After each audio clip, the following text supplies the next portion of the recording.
कैसे हम जब धरती से दूर जाते हैं अपनी यात्रा में तो हमको क्या क्या नज़ारे दिखते हैं, और जब हम पुनः वापस आते हैं और पदार्थ के अंदर जाने का प्रयास करते हैं तो हमको कैसे कैसे नज़ारे दिखाई पड़ सकते हैं। शीर्षक है इसका एक विलक्षण यात्रा अनंत से सूक्ष्म तक। इसमें जो दूरी बढ़ेगी या घटेगी 10 to the power बढ़ेगी 10 to the power 1, 10 to the power 2, 10 to the power 3, फिर नीचे भी 10 to the power -1, -2 ऐसे तरीके से घटेगी बढ़ेगी। पहले बढ़ेगी फिर नीचे की ओर हम आएंगे और घटेगी।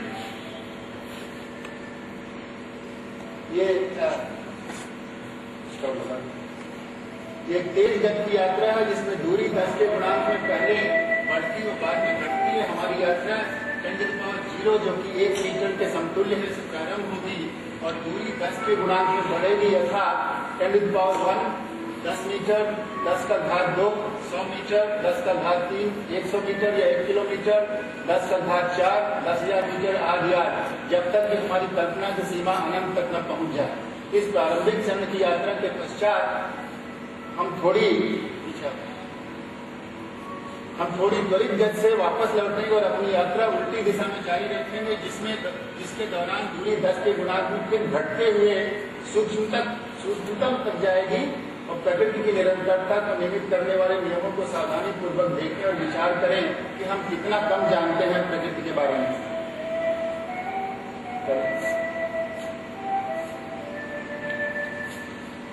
ये बगीचे की पत्तियों का 1 मीटर की दूरी से लिया हुआ चित्र है। नेक्स्ट, अब हम अपनी ऊपर की यात्रा प्रारंभ करते हैं, ऊपर की ओर चलते हैं और 10 मीटर की दूरी 10 to the power 1 की गति से चलते हैं। वृक्ष इस प्रकार दिखाई देगा। थोड़ा और ऊपर जाएंगे तो बस्ती इस प्रकार दिखाई देगी। थोड़ा और ऊपर जाएंगे तो बस्ती ऐसी तेजी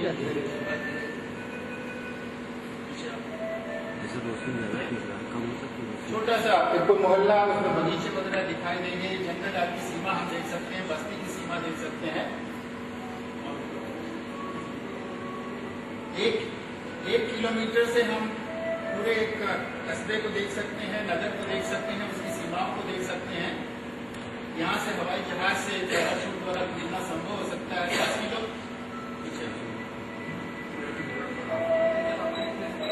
अच्छा नहीं, आपको बंद कर दो।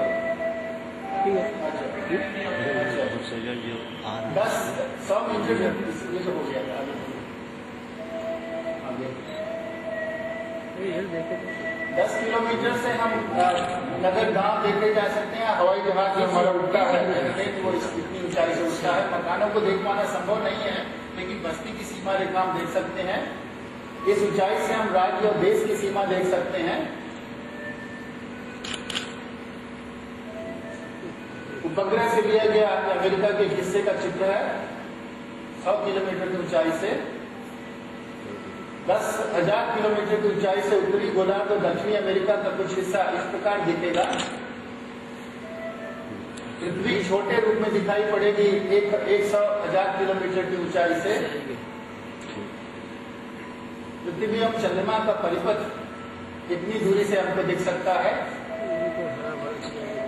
पृथ्वी की कक्षा का हिस्सा नीले रंग का दिखाई दे रहा है, जो आपको यहाँ पर दिख रहा है। ये हिस्सा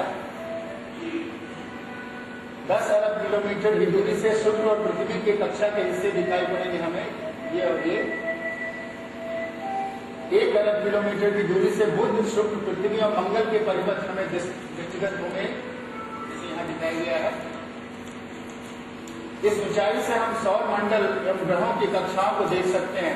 10 अरब किलोमीटर की दूरी से अंतरिक्ष में जाकर 1 वर्ग किलोमीटर सौर मंडल छोटा दिखने लगा है, केवल इतने आकार का रह गया है। 10 वर्ग किलोमीटर असंख्य तारों के मध्य सूर्य एक चमकता तारा सा दिख रहा है। 1 प्रकाश वर्ष इस दूरी से सूर्य एक छोटे तारे की तरह दिख रहा है। 10 प्रकाश वर्ष इस दूरी से अनंत में कुछ भी नहीं दिखता, केवल तारे और बिंदु दिखते हैं प्रकाशमान। 100 प्रकाश वर्ष की दूरी से निहारिकाएं और तारे दिखाई देने लगेंगे। इस दूरी पर हम लोग आकाश गंगा में से होकर गुजरेंगे। आकाशगंगा के मध्य हमारी यात्रा जारी रहेगी और हम शीघ्र ही इसके किनारे पहुंचने वाले हैं। अब हम आकाशगंगा के बाहरी हिस्से में प्रवेश कर चुके हैं। इस स्थान से हम पूरी आकाशगंगा एवं अन्य आकाशगंगाओं को देख सकेंगे, जैसा यहाँ दिखाई दे रहा है, एक, दूसरा, तीसरा। इस स्थान से हम सभी आकाशगंगा हमें स्थान से सभी आकाशगंगा छूट दिखती हैं, जिनके मध्य विस्तृत खाली स्थान है। ब्रह्मांड के सभी कपिंडों को एक ही नियम नियमित करते हैं। अब हम आगे न जाकर तेजी से वापस लौटेंगे। अपने आप जाएंगे, ठीक है ना?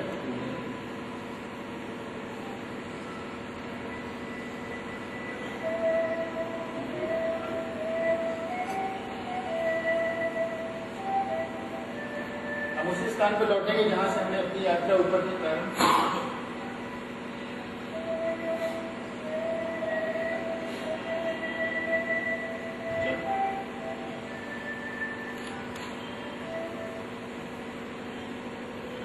अब हम अपने प्रारंभिक स्थल पर वापस आ गए हैं। पत्तियों को स्पर्श कर सकते हैं, उनको उनकी सतह खुरदरी है, चिकनी है, ये सब ज्ञात कर सकते हैं।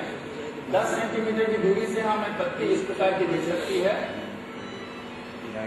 इस दूरी से हम पत्तियों की आंतरिक रचना दिखाई पड़ने लगेगी और उनकी अंदर की जो कोशिकाएं हैं उनको देख सकते हैं।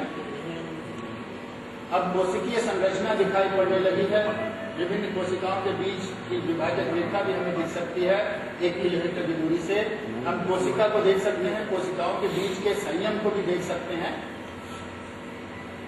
हम कोशिका के अंदर प्रवेश करेंगे और कोशिकाएं हमें इस प्रकार दिखेंगी। 1 माइक्रोन की दूरी अंदर हम चले जाएं, कोशिका का नाभिक दृष्टिगोचर होने लगेगा इस प्रकार से। यहाँ हम अपनी दूरी मापने की इकाई पुनः बदल ली है। अब हम एंगस्ट्रॉम की इकाई के साथ नीचे की ओर जाएंगे ताकि हम सूक्ष्म तत्वों को देख सकें। डीएनए की श्रृंखला दिखाई पड़ने लगी है, इस प्रकार से दिखेगी हमें इस छोटी सी दूरी से। अब क्रोमोसोम के समूहों का अध्ययन संभव है। इलेक्ट्रॉन के बादलों सा धुंधला धुंधला कुछ दिखने लगा। ये सभी कार्बन के परमाणु हैं जिनसे जैव कोशिकाएं बनी हैं। यहाँ हम अनंत एवं सूक्ष्मतम के बीच की समानता को देख सकते हैं। इस सूक्ष्म स्थान से हम नाभिक के चारों तरफ इलेक्ट्रॉन की परिक्रमा को देख सकते हैं। 1 पिकोमीटर की दूरी से हम इलेक्ट्रॉन की कक्षा एवं नाभिक के बीच अनंत खाली स्थान को देख सकते हैं। ये नाभिक और ये चारों तरफ उसका इलेक्ट्रॉन की परिबद्ध स्थान से हम परमाणु के नाभिक को देख सकते हैं। न्यूट्रॉन और प्रोटॉन उसके अंदर कैसे हैं। हम कार्बन के परमाणु के नाभिक को देख सकते हैं। यहाँ हम वैज्ञानिक परिकल्पना के आधार पर प्रोटॉन को देख सकते हैं। हम क्वार्क कणों को देख सकते हैं। अब हम और आगे नहीं जा पाएंगे क्योंकि विज्ञान में अभी इतनी सामर्थ्य नहीं है। यह पदार्थ की सीमा है। क्या मनुष्य पृथ्वी, सौर मंडल तथा ब्रह्मांड का वास्तव में केंद्र है? क्या हम सृष्टि की विशेष रचना है? इन सीमाओं के बाद क्या है? क्या और भी सीमाएं हैं? ध्यान दें कि हम नीचे की ओर जाते हुए केवल 10⁻16 तक जा पाए थे और अज्ञात तक पहुंच गए और ऊपर की ओर जाने पर हम 10⁻23 तक जाकर रुक गए। लेकिन वास्तव में हम अपनी कल्पना के सहारे और आगे जा सकते थे। तब कौन कहता है कि ब्रह्मांड में हम अकेले हैं, दूसरे जीवधारी या दूसरा संसार नहीं है?